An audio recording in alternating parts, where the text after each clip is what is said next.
So this is the 1971 vent on La Palma, the Teneguilla eruption, and here we see the lava as it progressed towards the side of the coast, towards the salina down there, which then produces sea salt today. And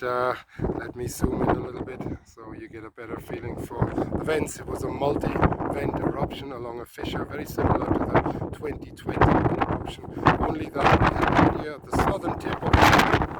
population density is extremely low, and therefore there was no socio-economic disaster attached to the eruption, unlike so